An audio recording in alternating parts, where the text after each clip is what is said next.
오늘 은혜 받고 성취될 하나님의 말씀은 출애굽기 30장 17절에서 21절 말씀입니다. 출애굽기 30장 17절에서 21절 말씀, 여호와께서 모세에게 말씀하여 이르시되 너는 물두멍을 놋으로 만들고 그 받침도 놋으로 만들어 씻게 하되 그것을 해막과 제단 사이에 두고 그 속에 물을 담으라. 아론과 그의 아들들이 그 두멍에서 수족을 씻되 그들이 해막에 들어갈 때에 물로 씻어 죽기를 면할 것이요 제단에 가까이 가서 그 직분을 행하여 여호와 앞에 하제를 살을 때에도 그리 할지니라. 이와 같이 그들이 그 수족을 씻어 죽기를 면할지니 이는 그와 그의 자손이 대대로 영원히 지킬 규례니라. 아멘. 성막의 물두멍이라는 제목으로 말씀을 전가하기로 합니다. 우리는 지금 성막에 대한 말씀을 나누고 있습니다. 성막의 문에 대해서, 그리고 지난 주간에 성막의 번제단에 대해서 말씀을 나누었습니다. 성막문을 열고 들어가면 가장 먼저 마주하는 것이 성막의 번제단입니다. 그냥 제단이다 이렇게 표현하기도 하는데 이것은 바로 하나님께 회개하기 위한 번제단입니다. 자, 중요한 것은 우리 자신 스스로 죄를 해결할 수 없기 때문에 대속제물이 필요했던 것입니다. 그래서 양을 잡기도 하고 각자에게 있는 것들을 가지고 짐승이 대신해서 죽게 되는, 이것은 바로 대속제물이신 그리스도를 상징한다.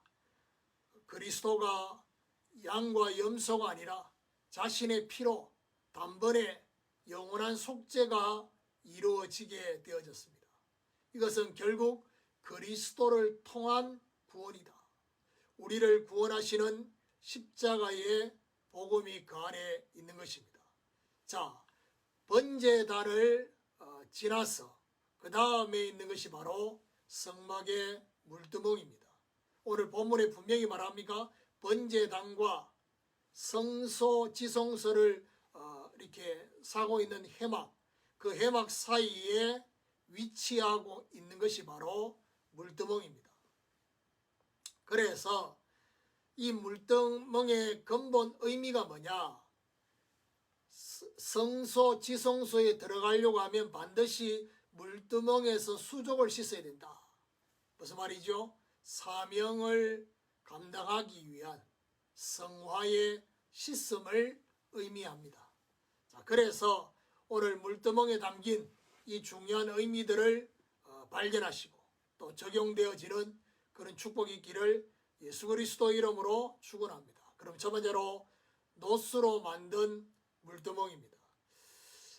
번제단도 놋으로 만들었던 것처럼 물두멍, 이 물두멍과 그 받침까지 전부 다 놋으로 만들라고 18절에 너는 물두멍을 놋으로 만들고 그 받침도 놋으로 만들어 씻게 하되, 성막에 들어가는 여러 가지 기구 중에서 놋은 심판을 상징한다 했습니다. 죄에 대한 심판을 상징하는 놋이다. 출애굽기 38장 8절에 보니까 이 물두멍의 놋은 뭘 가지고 만드느냐? 이 물두멍과 그 받침은 회막문에서 수종드는 여인들의 거울로 만들어졌다는 사실입니다. 자, 성막 전체에 드려지는 이 중요한 성물은 억지로가 아니라 하나님이 기쁨으로 드리는 것을 받으실 거라고 출애굽기 25장 2절에 기쁜 마음으로 내는 것을 하나님이 받으신다. 자, 여기 중요한 것은 여인들의 놋거울이다. 놋거울의 물두멍이다. 이거는 바로 뭘 말합니까? 고린도전서 10장 11절에 보니까 말씀의 거울로 자기 자신을 들여다보며 물로 씻는 것을 의미합니다. 말씀의 거울로 우리 자신들의 중심, 우리의 삶을 돌아보면서 잘못된 것을 씻는 그런 의미가 그 안에 있는 것입니다. 오늘도 저와 여러분이 말씀을 받을 때 깨달아진다는 것은 결국 무슨 말이죠? 말씀의 거울이 우리에게 비춰진다는 것입니다.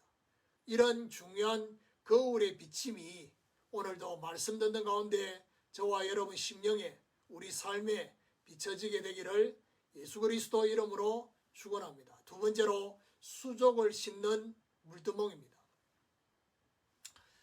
자, 중생을 위해서 죄를 불태우는 번제단. 그런데 그 번제단은 중생을 위한 죄를 불태우는 것이라고 한다면 이 물두멍은 어떤 의미를 말하냐? 성화를 위해서 수족을 씻는 물두멍이다. 요한복음 13장 예수님께서 최후의 만찬 때 제자들의 발을 씻겼습니다. 그때 베드로가 뭐라고 말합니까? 주님, 절대 주님이 저의 발을 씻을 수가 없습니다 라고 말할 때 우리 주님 말합니까? 내가 너의 발을 씻기지 않으면 너와 나는 상관이 없다. 그럴 때 베드로가 말합니까? 그러면 목욕까지 시켜달라고. 더 상관이 있고 싶으니까. 그때 예수님이 뭐라고 합니까? 이미 목욕한 자는 발만 씻으면 된다고 했습니다. 이미 목욕한 자는 무슨 말입니까? 이미 중생한 자는 발을 씻는다. 날마다 에베소 4장에 보니까 옛 사람을 벗고 새 사람을 입어라. 새 사람의 옷을 입으라는 것입니다. 번제단의 구원 후에 날마다 성화되기 위해서 날마다 지금 짓는 자범죄를 자백하는 것입니다. 그래서 이거는 우리에게 뭘 말합니까? 구원에서 머무르지 말고 물두멍을 통과해서 성소와 지성소로 나아가는 신앙. 하나님의 사람으로 성화되어져서 그래서 결국 성소와 지성소는 뭘 말합니까? 하나님의 임재. 하나님의 임재를 맛보는 어떻게 해요? 사실적으로 맛보는 저와 여러분 예배를 드립니다. 예배 장소에 나와 앉아 있습니다. 그런데 심지어 예배 시간에 졸고 있는 사람도 있습니다. 이제 그 사람들은 결국 무슨 말입니까? 하나님의 임재를 사실적으로 맛보지 못합니다. 말씀을 똑같이 듣습니다.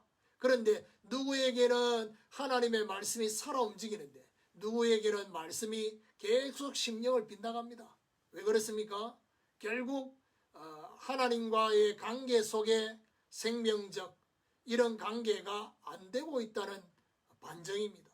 그래서 하나님의 사람으로 날마다 성화되어져서 하나님의 임재를 사실적으로 맛보는 저와 여러분 되시기를 바랍니다. 세 번째로 죽기를 면하는 물두멍입니다. 19절에 보니까 아론과 그의 아들들이 그 물두멍에서 수족을 씻되 그들이 회막에 들어갈 때 물로 씻어 죽기를 면할 것이요 제단에 가까이 가서 그 직분을 행하여 여호와 앞에 화제를 살을 때에도 그리 할지니라. 아론과 그의 아들들의 씻음을 말합니다. 이건 뭘 말하지요? 제사장만 들어갈 수 있는 성소, 그 성소에 들어가기 위해서 수족을 씻으라 했습니다. 그리고 그래서 어떻게 구분하면 되느냐? 번제단에는 누구나 나올 수 있습니다. 그런데 성소에는 제사장만 들어갈 수 있는 것입니다. 결국 이거는 어떤 의미입니까? 직분과 사명 감당을 위해서 씻으라는 것입니다. 성소와 그리고 번제단의 사명을 감당하도록 하기 위해서 씻으라고 말씀하고 있습니다. 결국 이 물두멍은 제사장의 입장에서는 번제단에서 하나님 앞에 제사를 드릴 때도 필요하고 또 성소에 들어가서 거기 해야 될 떡상과 등잔대와 그리고 분향단 이런 모든 것들의 사명을 감당하는데도 필요한 것입니다. 제자들의 발을 예수님이 요한복음 13장에 씻었다 했잖아요. 제자들의 발을 씻긴 것은 원죄와 자범죄에 대한 재씻음의 의미만 있는 게 아니라 예수님께서 십자가를 지기 전에 제자들의 발을 씻겼다. 무슨 말입니까? 이렇게 말씀합니다. 내가 너희들의 발을 씻긴 것처럼 너희도 다른 사람들의 발을 씻겨 주라고 말했습니다. 무슨 말입니까? 제자들에게 영적 사명을 감당하도록 하기 위한 의미가 그 안에 있었다는 것입니다. 의미도 같이 있는 것입니다. 이거는 뭘 말하지요? 날마다 제사장의 사명을 감당하기 위해서 하나님의 의로 씻는 시간이 있어야 한다는 것입니다. 그래서 이 물은 생명의 의미도 있지만은 결국 이 물을 가지고 죽기를 면하는 그런 의미가 그 안에 있는 것입니다. 자, 결론입니다. 성막의 물두멍을 적용해 보면요, 이 물두멍 속에 있는 물은 뭘 말합니까? 요한복음 19장 34절에 예수님이 십자가에서 못 박히고 옆구리에 창이 찔려서 돌아가실 때에 옆구리에서 피와 물이 나왔다. 예수 그리스도의 피와 물의 의미가, 물의 또 다른 의미가 하나 있습니다. 그것이 바로 에베소서 5장 26절, 그리고 요한복음 15장 3절에 보니까 뭐라고 말합니까? 너희들은 내가 일러준 말로 이미 깨끗하게 됐다. 말씀의 물로 깨끗하게 되는 그런 의미가 있는 것입니다. 자, 구원 이후에 개인적으로 말씀의 거울과 물로 날마다 성화되어져야 됩니다.